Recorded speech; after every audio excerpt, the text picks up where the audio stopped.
Thank you, everyone. Thank you, dear friends. Thank you, Alex. Thank you, the EJA, for organizing and hosting us today. An important conference and an important city that we're in. The video we just saw about anti-Semitism in Europe, I must say it really struck a chord because I started to count how many of the clips were from my country, Belgium, or from the country right next door, Holland. I stopped by 10.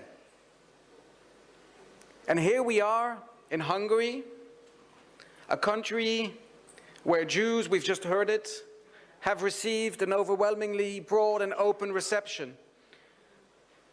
A government that is supporting Israel in all of its rights, in all of its fights, where anti-Semitism is non-existent. Yet in Europe, in the European Union, Hungary is criticized all the more for internal political reasons. I think that gives us pause and makes us think who really our friends are and who we can rely on. How come that the only country that stands for the Jewish people on every single aspect that matters for us is also the country that gets criticized the most? I mean, anti-Semitism has never held any logic. But what we see now, dear friends, is that sometimes the anti-Semitism or hatred of Jews and hatred of Israel affects those that defend the Jewish people. Now, I am in a quite unique position in this sense that I used to be part of the Jewish leadership, as they call it, but today I'm an MP. I'm a politician, I make the laws. So I see both sides of the story. As a religious member of parliament, as someone who sends his kids to Jewish schools, on one hand, and on the other hand, sitting in parliament where the laws are made and debated, and I can see how legislation is created from a small seed into a proper tree, into a law that then gets publicized, debated, and then gets voted on and has an effect on each and every single one of us. Now, the Jewish community in Europe, besides the regular issues that we all care about, such as inflation and the price we pay when we go to fill up our cars and will we have a job, I think that we have 5 fundamental issues where we look at and we say, is the government looking over us for these 5 points? And they are: 1, the fight against anti-Semitism, pure, plain and simple. The hatred of Jews, either online or on the streets, physical attacks. A second aspect is the protection, the physical protection of the Jewish community. And I must say that Belgium is, on that aspect, when it comes to the protection, one of the best players in Europe. All of the Jewish schools, all of the synagogues, over the last 4 years have received millions of euros of funding from the government in order to upgrade their security. I'm also glad to say that the minister that allowed it was a member of my party, but that's politics aside. And yes, I feel safer when I go bring my little son, Jonathan, who's 5 years old, to school, then I am happy to know that there's bulletproof glass. I'm glad to know that the doors of the school are as thick as armor and the same as we have in our banks. And some people say, well, isn't this ridiculous?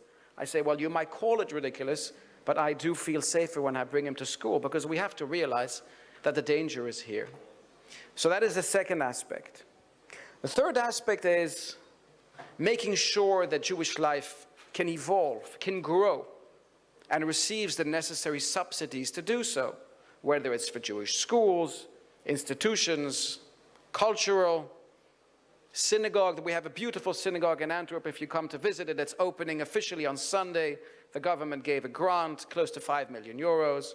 So there is the aspect of which government listens to the needs of the Jewish community, and is the government there for us?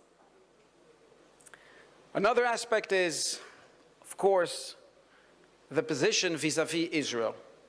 And that is a tricky one, because there is no uniform view when it comes to the European Union on how Israel is viewed.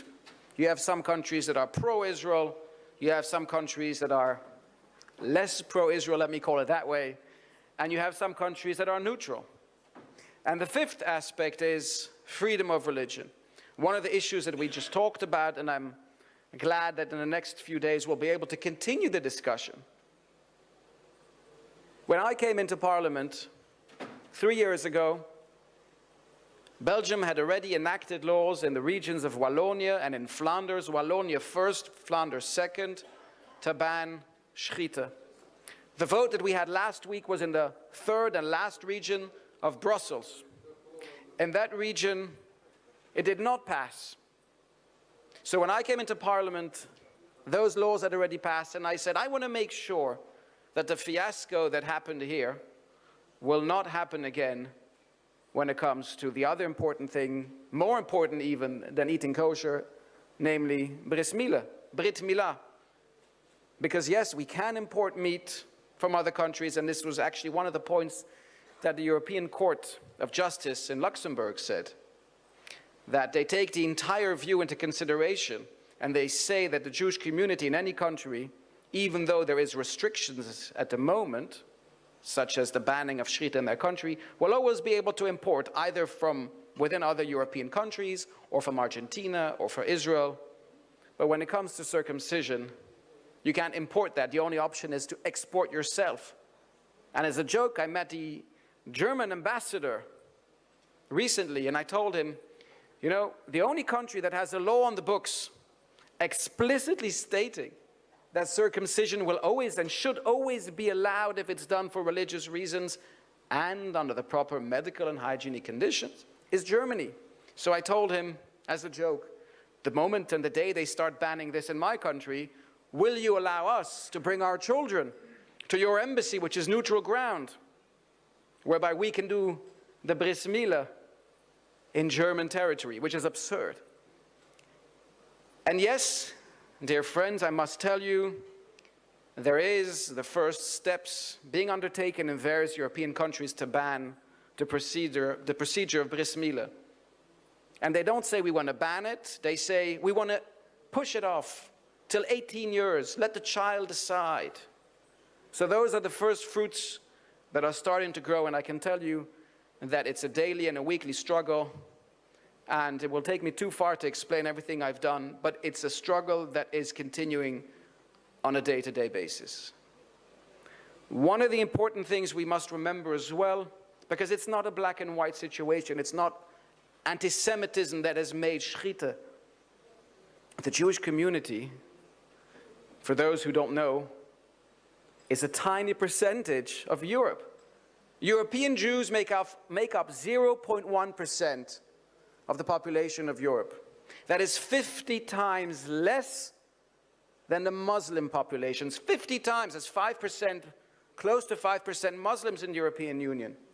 And all of the debates, you know, people tell me, Brussels, last week, Friday, we won the vote. We didn't win the vote. And yes, Rav Gigi did what he could, and he worked hard. But at the end of the day, the parliament, the Brussels parliament, has lots of Muslims in the parliament, much more than Jews. And it was also the extreme left parties that cater to the Muslims who saved us. The person who even went against his own party, Fouad Aidar, and received repercussions afterwards, well, I can tell you, he defended us, but the same person is the biggest bigot when it comes to Israel. When it comes to Israel, he's there shouting against Israel, yet he's defending us on brit milah. How do we feel about that? So, yes, the Muslims saved it, but I think it's also fair to say that it's thanks to the Muslims, or unfortunately, due to the way the Muslims slaughter today, that we've come in this situation. And we've heard discussions about the Jewish schieten, but I can tell you from within Parliament that the Jewish voice was not heard enough.